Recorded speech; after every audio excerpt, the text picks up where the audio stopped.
ओम शांति। आज 8 नवंबर 2023 बाबा की साकार महावाक्य।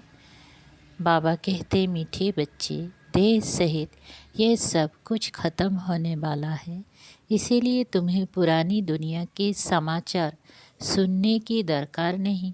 तुम बाप और वर्षे को याद करो। प्रश्न, श्रीमत के लिए गायन कौन सा है? श्रीमत पर चलने वालों की निशानी सुनाओ। उत्तर, श्रीमत के लिए गायन है, जो खिलाएंगी, जो पहनाएंगी, जहाँ बिठाएंगी वही करेंगी। श्रीमत पर चलने वाले बच्चे बाप की हर आज्ञा का पालन करते हैं, उनसे सदा श्रेष्ठ कर्म होते हैं। वे कभी श्रीमत में अपनी मनमत मिक्स नहीं करते, उनमें राइट और रॉन्ग की समझ होती है। गीत वन बारी रे। ओम शांति। ये गीत किसका है? बच्चों का। कोई गीत ऐसे भी होते हैं जिसमें बाप बच्चों को समझाते हैं, लेकिन इस गीत में बच्चे कहते हैं कि बाबा, अब तो हम समझ गए, दुनिया को तो पता नहीं कि कैसी ये झूठी दुनिया है, झूठे बंधन है, यहाँ सब दुखी है। तब तो ईश्वर को याद करते हैं। सतयुग में तो ईश्वर से मिलने की बात ही नहीं है। यहाँ दुख है तब आत्माओं को याद पड़ता है, परंतु ड्रामा अनुसार बाप मिलते ही तब है जब स्वयं आते हैं। बाकी और जो भी पुरुषार्थ करते हैं सब व्यर्थ है, क्योंकि ईश्वर को सर्वव्यापी मानते हैं। ईश्वर का रास्ता गलत बताते हैं। अगर कहें कि ईश्वर और उनकी रचना के आदि मध्य अंत को हम नहीं जानते हैं, तो ये बोलना सच है। आगे ऋषि मुनि आदि सच बोलते थे। उस समय रजोगुणी थे। उस समय झूठी दुनिया नहीं कहेंगे। झूठी दुनिया नरक, कलयुग, अंत को कहते हैं। संगम पर कहेंगे यह नरक है, वो स्वर्ग है। ऐसे नहीं, द्वापर को नरक कहेंगे। उस समय फिर भी रजो प्रधान बुद्धि है, अभी है तमो प्रधान। तो हेल और हेवन संगम पर लिखेंगे। आज हेल है, कल हेवन होगा। यह भी बाप आकर समझाते हैं। दुनिया नहीं जानती कि इस समय कलयुग का अंत है। सब अपना अपना हिसाब किताब चुकता कर अंत में सतु प्रधान बनते हैं। फिर सतु रजो तमो में आना ही है। जिनका 1-2 जन्म का पाठ है वह भी सतु रजो तमो में आते हैं। उन्हों का पाठ ही थोड़ा है, इसमें बड़ी समझ चाहिए।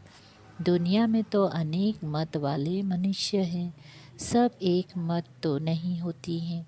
हर एक का अपना अपना धर्म है, मत अपनी अपनी है। बाप का ऑक्यूपेशन अलग है, हर एक आत्मा का अलग अलग है, धर्म भी अलग हैं, तो उनके लिए समझानी भी अलग चाहिए।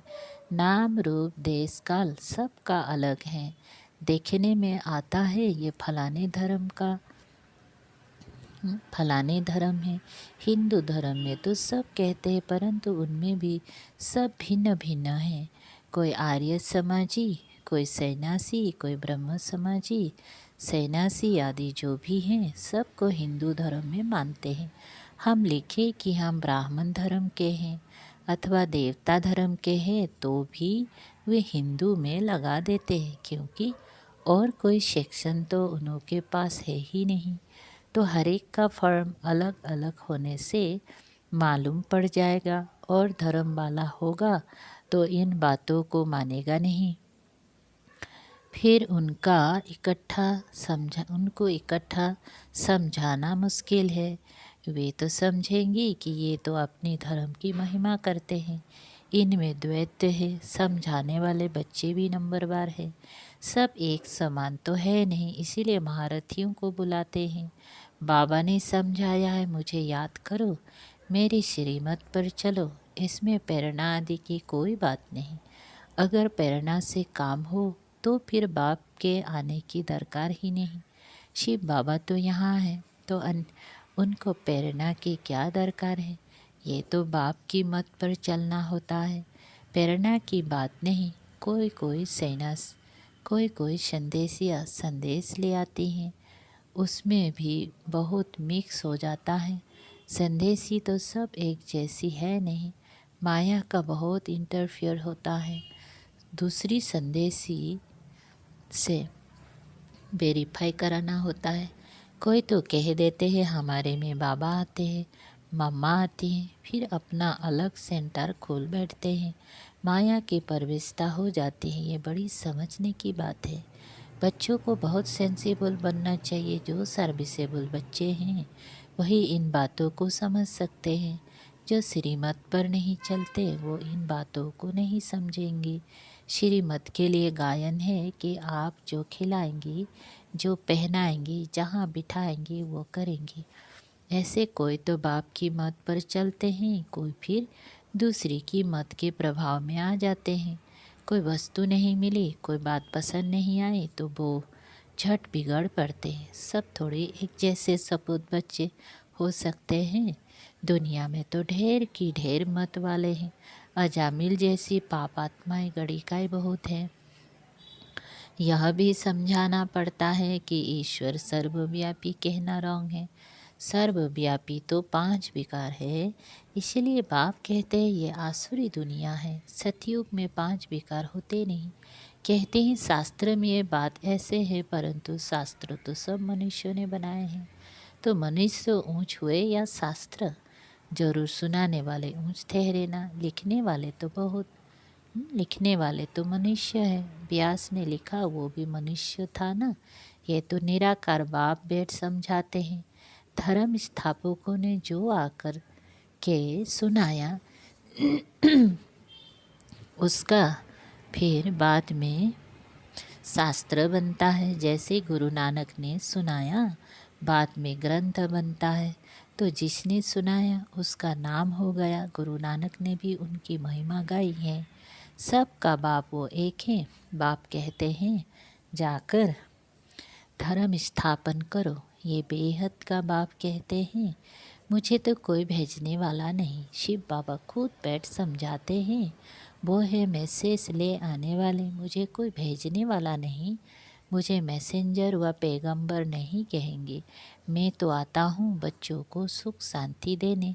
मुझे कोई ने कहा नहीं, मैं तो खुद मालिक हूँ। मालिक को भी मनाने वाले होते हैं, परंतु मालिक को भी मानने वाले होते हैं, परंतु उनसे पूछना चाहिए कि तुमने मालिक का अर्थ समझा है।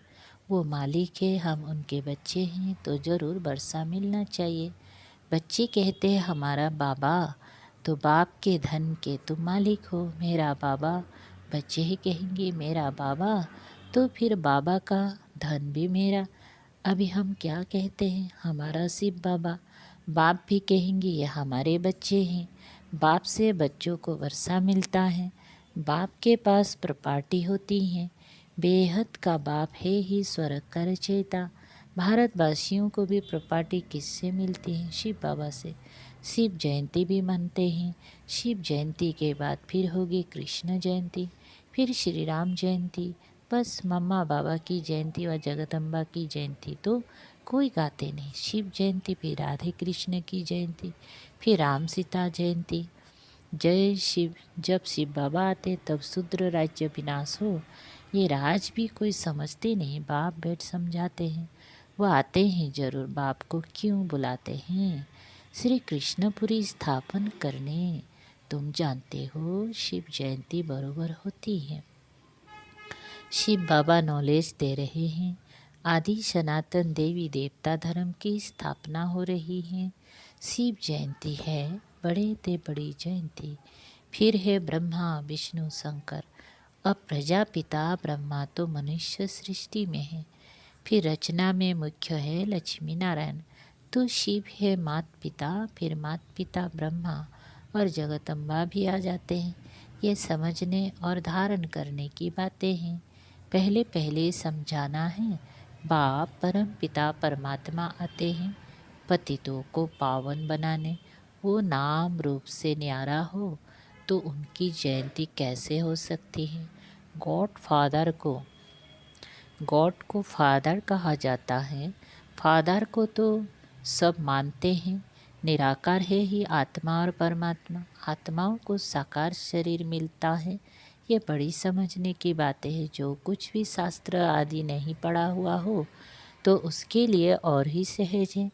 आत्माओं का बाप वो परम पिता परमात्मा स्वर्ग की स्थापना करने वाला है। स्वर्ग में होती हैं राजाएं, तो जरूर उनको संगम पर आना पड़े। सतयुग में तो आ ना सके। वह प्रारब्ध 21 जन्मों का बरसा संगम पर ही मिलता है। यह संगम युग है ब्राह्मणों का। ब्राह्मण है चोटी, फिर है देवताओं का युग। हर एक युग 1250 वर्ष का है। अभी 3 धर्म स्थापन होते हैं, ब्राह्मण, देवता, क्षत्रिय, क्योंकि फिर आधा कल्प कोई धर्म नहीं होता। सूर्यवंशी चंद्रवंशी पूज्य थे, फिर पुजारी बन जाते हैं। वह ब्राह्मण तो किस्म किस्म के होते। अभी तुम अच्छी कर्म कर रहे हो जो फिर सतयुग में प्रारब्ध पाओगे। बाप अच्छे कर्म सिखलाते हैं। तुम जानते हो हम श्रीमत पर जैसे कर्म करेंगे औरों को आप समान बनाएंगे तो उसके प्रारब्ध मिलेगी। अभी सारी राजधानी स्थापन होती हैं। आदि सनातन देवी देवता धर्म की राजधानी होती हैं। यह है प्रजा का प्रजा पर राज्य। पंचायती राज्य है। अनेक पंच है। नहीं तो 5 पंच होते हैं। यहाँ तो सब पंच ही पंच है। सो भी आज है कल नहीं। आज मिनिस्टर है, कल उनको उतार देते हैं। एग्रीमेंट कर फिर कैंसिल कर देते हैं। यह है अल्पकाल का क्षण भंगुर राज्य। किसी को भी उतारने में देरी नहीं करते। कितनी बड़ी दुनिया है। अखबारों से कुछ ना कुछ पता पड़ता है। इतनी सब अखबार तो कोई पढ़ नहीं सकता। हमको इस दुनिया के समाचार की दरकार ही नहीं। ये तो जानते हैं देह सहित सब कुछ इस दुनिया का ख़त्म हो जाने वाला है। बाबा कहते श्री मुझे याद करो तो तुम मेरे पास आ जाएंगे। मरने के बाद सारा साक्षात्कार होगा। शरीर छोड़कर फिर आत्मा भटकती भी है। उस समय भी हिसाब किताब भोग सकते हैं। साक्षात्कार सब होता है अंदर ही अंदर। कहते हैं भोगना, भोगते हैं, बहुत पछताते हैं। हमने नाहक ऐसे किया, पश्चाताप होता है ना। कुछ जेल बोट होते हैं तो कहते हैं जेल में खाना तो मिलेगा, मतलब खाना खाने से काम है। इज्जत की परवाह नहीं करते। तुमको तो कोई तकलीफ नहीं। बाप है तो बाप की श्रीमत पर चलना है। ऐसे भी नहीं किसी को दुख देंगे। वो तो है ही सुखदाता। आज्ञाकारी बच्चे तो कहेंगे बाबा जो आप डायरेक्शन देंगे तुम ही से बैठूं, तुम ही से खाऊं। ये शिव बाबा के लिए गाया हुआ है। भागीरथ अथवा नंदीगढ़ भी मशहूर है। लिखा हुआ है ना, माताओं के सिर पर कलश रखा है तो वो फिर गो दिखाते हैं। क्या क्या बातें बना दी हैं। इस दुनिया में कोई एवर हेल्दी हो नहीं सकता। अनेक प्रकार के रोग हैं। वहाँ कोई रोग नहीं है, ना कभी अकाल मृत्यु होती है। समय पर साक्षात्कार होता है। बूढ़ों को तो खुशी होती है। बूढ़े जब होते हैं तो खुशी से शरीर छोड़ते हैं। साक्षात्कार होता है तो होता है कि हम जाकर बच्चा बनूंगा। अभी तुम जवानों को भी कितनी खुशी है कि हम शरीर छोड़ जाकर प्रिंस बनेंगे। बच्चे हो या जवान हो, मरना तो सबको है ना। तो सबको नशा रहना चाहिए। हम जाकर प्रिंस बनेंगे ज़रूर। जब सर्विस करो तब तो बनो। खुशी होनी चाहिए। अभी हम पुराना शरीर छोड़ बाबा के पास जाएंगे। बाबा फिर हमको स्वर्ग में भेज देंगे। सर्विस करनी चाहिए। बच्चों ने गीत सुना। बंसी वाला श्री कृष्ण तो है नहीं। मुरली तो बहुतों के पास होती है, बहुत अच्छी अच्छी बजाते हैं। इसमें मुरली की बात नहीं। तुम तो कहते हो श्रीमत एक बाप की ही देते हैं। जब तक कोई बच्चा नहीं बनता तब तक ये बातें समझ भी नहीं सकता। और इसमें फिर श्रीमत पर चलने की बात है। अपनी मत पर चलने से थोड़े ही ऊंच पद पा सकेंगे। बाप को जो जानते हैं वो बाप का परिचय औरों को भी देंगे।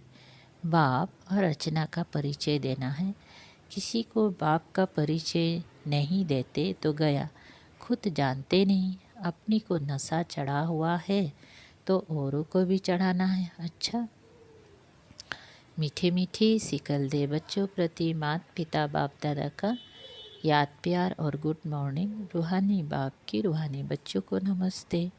हम रूहानी बच्चों की रूहानी बाप दादा को याद प्यार गुड मॉर्निंग और नमस्ते। सार है, श्रीमत पर सदा श्रेष्ठ कर्म करने हैं, दूसरों की मत के प्रभाव में नहीं आना है, सपूत बन हर आज्ञा का पालन करना है। जो बात समझ में नहीं आती है उसे वेरीफाई ज़रूर कराना है। तो सदा इसी नशे व खुशी में रहना है कि हम ये पुराना शरीर छोड़ प्रिंस बनेंगे। नशे में रहे ईश्वरीय सेवा करनी है। वरदान, निंदक को भी अपना मित्र समझ सम्मान देने वाले ब्रह्मा बाप समान मास्टर रचयिता भव। जैसे ब्रह्मा बाप ने स्वयं को विश्व सेवाधारी समझ हर एक को सम्मान दिया, सदा मालेकुम सलाम किया, ऐसे कभी नहीं सोचा कि कोई सम्मान देवे तो मैं दूं। निंदक को भी अपना मित्र समझकर सम्मान दिया, ऐसे फॉलो फादर करो। सिर्फ सम्मान देने वाले को अपना नहीं समझो, लेकिन गाली देने वाले को भी अपना समझ सम्मान दो, क्योंकि सारी दुनिया ही आपका परिवार है। सर्व आत्माओं के तना आप ब्राह्मण हो, इसीलिए स्वयं को मास्टर रचयिता समझ सबको सम्मान दो, तब देवता बनेंगे। स्लोगन, माया को सदा के लिए विदाई देने वाले ही बाप की बधाइयों के पात्र बनते हैं। ओम शांति।